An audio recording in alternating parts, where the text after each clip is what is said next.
I was fortunate enough to go Himalayan blue sheep hunting in western Nepal this year. Here's a view of Kathmandu from the helicopter on the way in, and here are some of the terraced hills on the way. Looking up to the Himalayas through the clouds, you see what that was like. And here's what the view is like from the chopper. Probably the pilots didn't see the need to clear the ridges way up all the farm, because they felt that extra air underneath them really wasn't all that necessary. We're approaching our landing zone at this point. And here we come into the landing zone. You see the smoke there. There's a ground crew, our Sherpas, in a circle around. The wind right. Come on in for landing.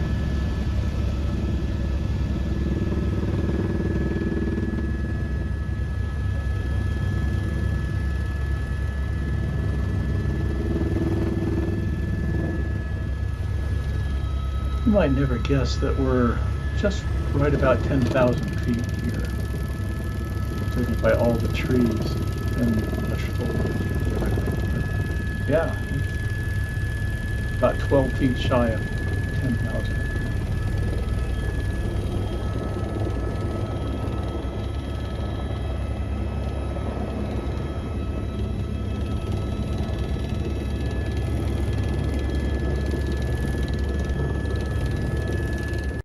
This is not your typical backpacking lunch, but this is what I was served. And we had little nice flowers along the way. And then this is what the Sherpas look like here in camp up the mountain.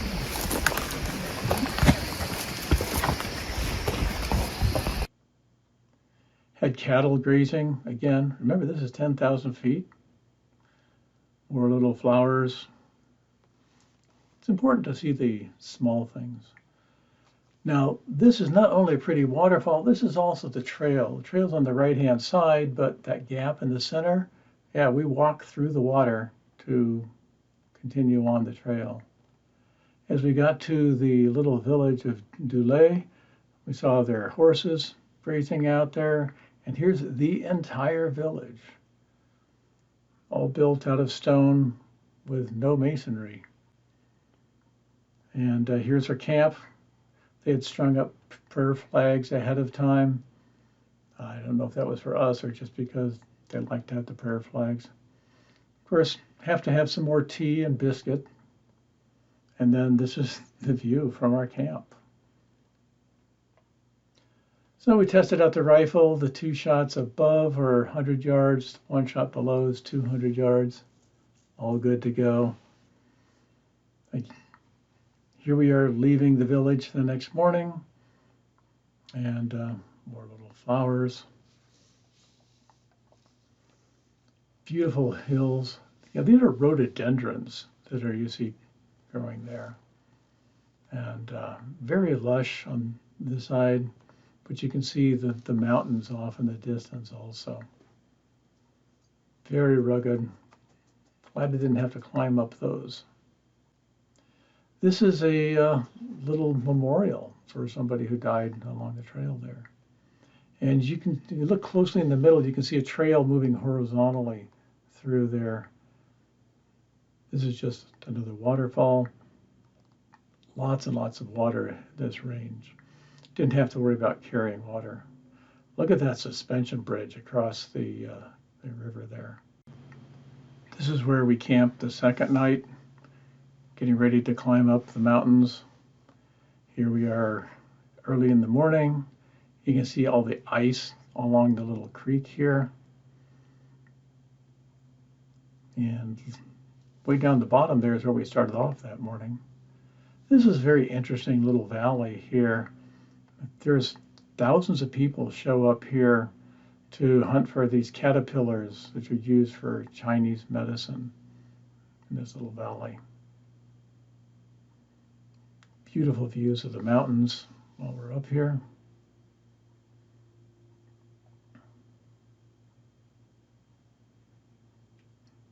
The looking back towards that little valley. And again, back down the way we had just come up. This is our hunting camp. I don't know who it was decided it'd be a good idea to haul this Ferris wheel up there, but somebody did. Remember, this is almost 13,000 feet. And this is looking up the hill that we had to climb up every single morning.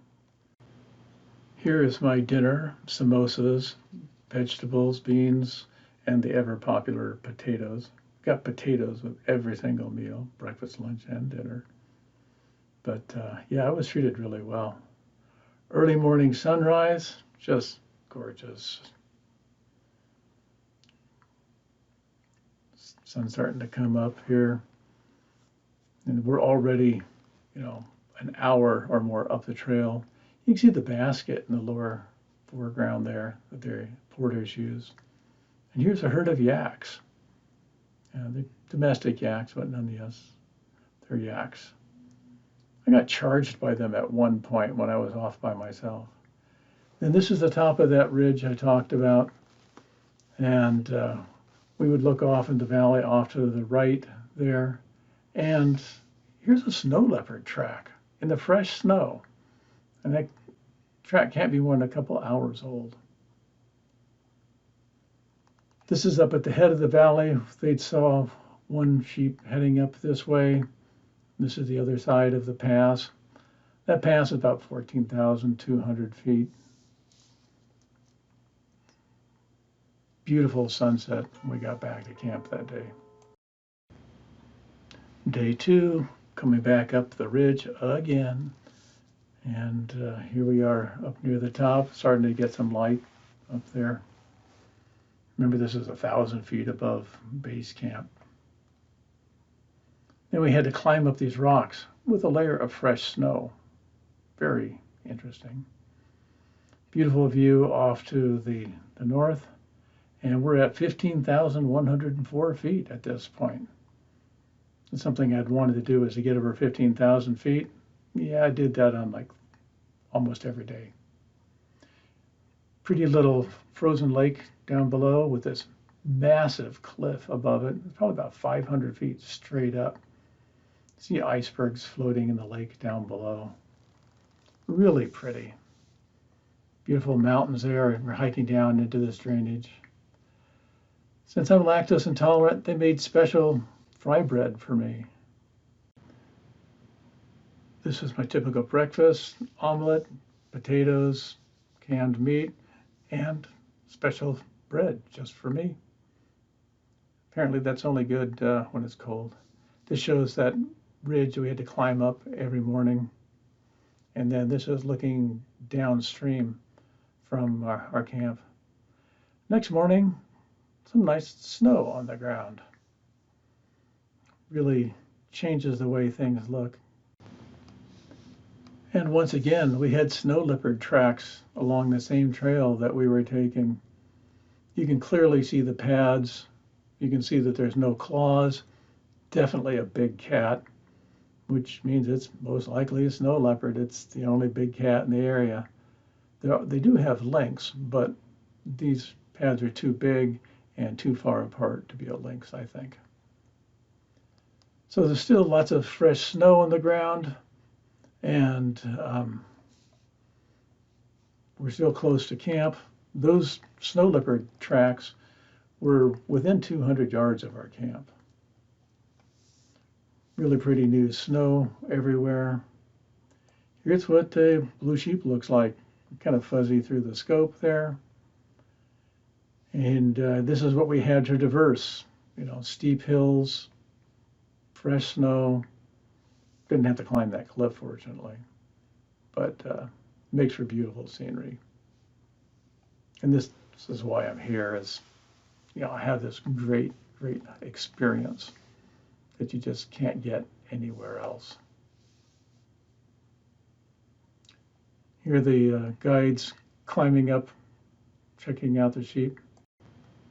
We waited this one out, but we ran out of daylight before he fed within range.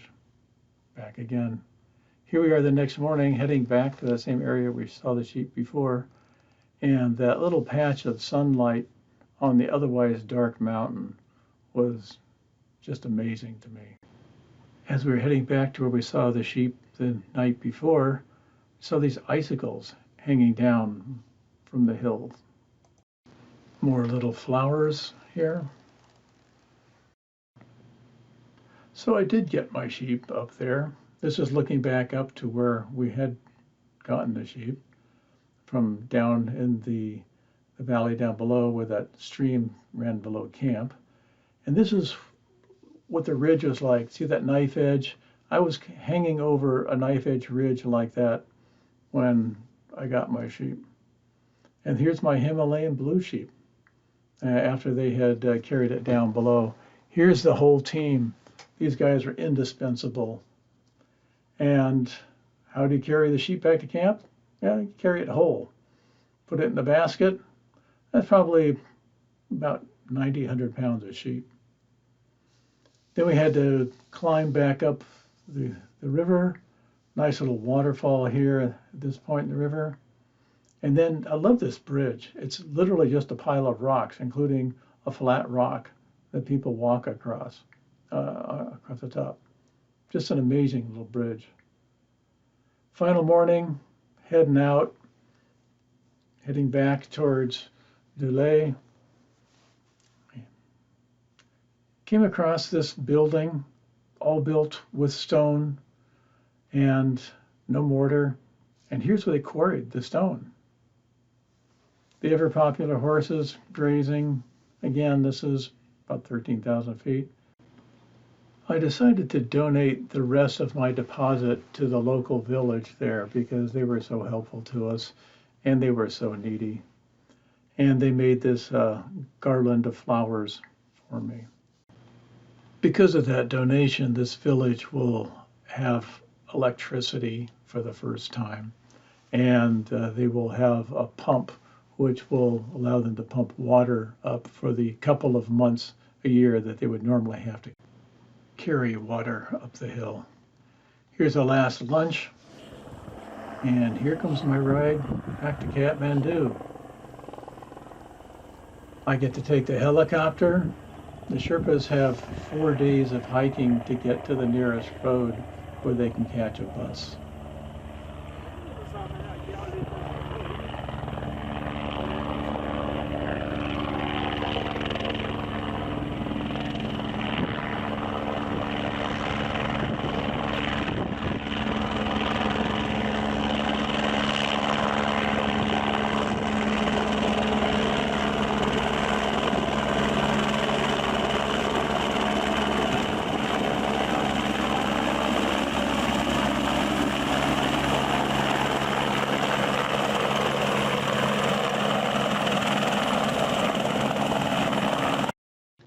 I saw the suspension bridge on the way back from the helicopter.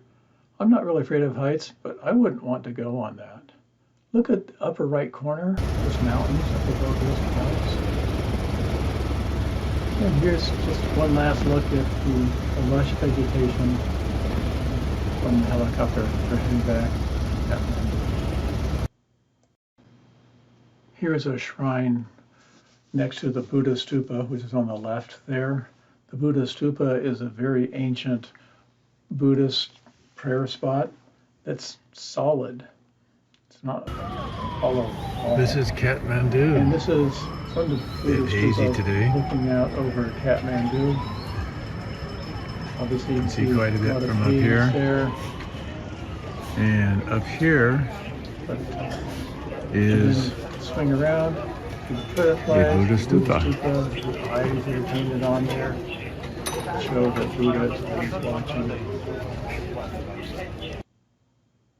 Then there's some still shots of the Buddha stupa. And this is one of the most visited sites in all of Kathmandu.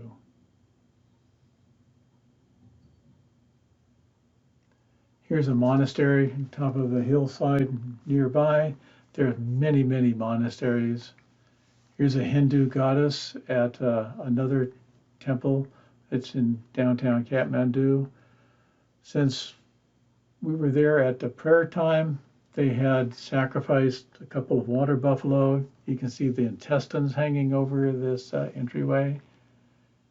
And here's one of the many water fountains. This is how people used to get their water. It's coming down from the hills, very pure water. And they have many of these throughout the city. And here's one of the pagodas. The pagoda architecture actually was developed in Nepal and then transferred to China later. Here's a classic Buddha pose with one hand touching the ground to keep all the energy grounded. Got some text here talking about Buddhism, origin and spread of Buddhism. Here's another Buddha again, classic pose. More pagodas at another temple. This is a special temple for somebody had a vision that they had to build a temple where a yellow rat was chasing a cat. And that's where he built that temple.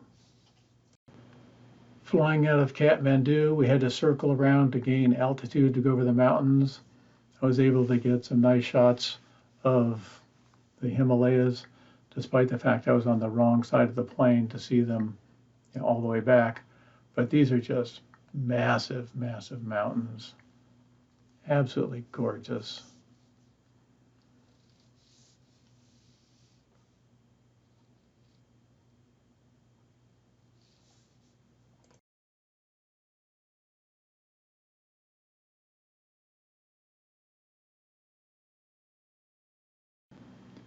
I had a 24-hour layover in Istanbul, so I arranged for a quick tour of the old part of the city. This is an ancient Roman cistern which held many millions of gallons of water from floor to ceiling, a couple of acres in size. This is one of the entrances to the Grand Bazaar. This is a city block size indoor shopping mall dating from 1401. This is inside of a mosque right next to the Grand Bazaar. Beautiful architecture, stained glass, really impressive. This is the Bosphorus. This is Europe on this side of the water, and that's Asia on the other side of the water. And that's my trip to Nepal.